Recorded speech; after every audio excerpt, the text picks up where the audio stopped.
Uspostavljanjem vlasti koju podržava, odnosno koju instalira zajednica zemalja okupljenih u NATO alijansi, Jugoslavija bi neizbežno postala zemlja čija bi se teritorija brzo rasparčala. Kosovo bi bilo prva žrtva. Njegov sadašnji status bi se proglasio za legalan i definitivan. To je prvi deo Srbije sa kojim bi se ona morala da oprosti, ne izražavajući pritom čak ni nadu da će joj taj deo njene zemlje jednom moći da bude vraćen. Što se Crne Gore tiče, njena sudbina bi bila prepuštena mafiji, čija bi pravila igre građani trebalo dobro da znaju. Svaka nedisciplina, a pogotovo svako protivljenje interesima mafije stavlja vas na listu za odstrel koja isključuje pravo na svako pomilovanje. Velika podela na većinu siromašnih i manjinu bogatih, to je slika istočne Evrope već nekoliko godina i nju svi možemo da vidimo. Ta slika ne bi mimo išla ni nas.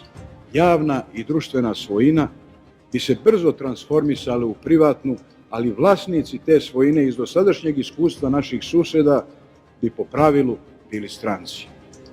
Mali izuzeci bi bili isključivo oni koji bi pravo na vlasništvo kupovali lojalnošću i pokornošću koja ih izmešta iz sfere elementarnog i nacionalnog i ljudskog dostojanstva. Jedan od bitnijih zadataka marionetske vlasti u svakoj zemlji, pa i u našoj, ako bismo je imali, jeste gubljenje identiteta. Zemlje kojima se komanduje s polja relativno se brzo rastaju sa svojom istorijom, sa svojom prošlošću, sa svojom tradicijom, sa svojim nacionalnim simbolima, sa svojim navikama, često i sa sopstvenim književnim jezikom.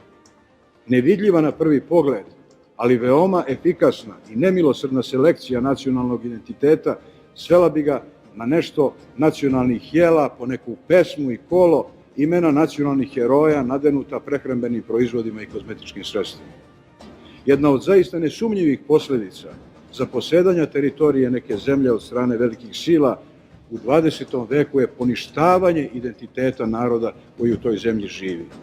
Iz iskustva drugih zemalja vidi se da narod jedva da je u stanju da prati brzinu kojom počinje da upotrebljava tuđi jezik kao svoj, da se identifikuje sa tuđim istorijskim ličnostima, zaboravljajući svoje, da poznaje bolje književnost svog okupatora od svoje književnosti, da glorifikuje tuđu istoriju, često se rugajući svojoj, da liči na druge umesto na sebe.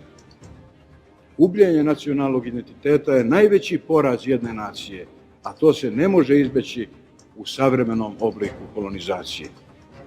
Osim toga, taj novi oblik kolonizacije isključuje već po svojoj prirodi svaki uslov za izražavanje mišljenja, ispoljavanje volje, a pogotovo isključuje mogućnost za stvaralaštvo bilo koje vrste. Neslobodne zemlje ukidaju pravo građana koji u njima žive da slobodno izraze svoje mišljenje, jer bi se to mišljenje pre svega sukobilo sa neslobodom. Otuda je tortura nad mišljenjem najdosledniji i najneophodniji oblik torture u zemlji koja je izgubila slobodu.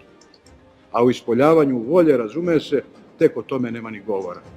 Manifestovanje volje je dopušteno samo u vidu farse, ispoljavaju ga samo skutonoše stranih gazdi.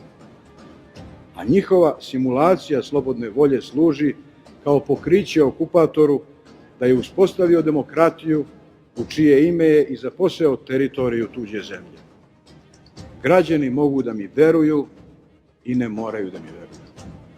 Moja je želja da se u moja upozorenja ne uvere kasno.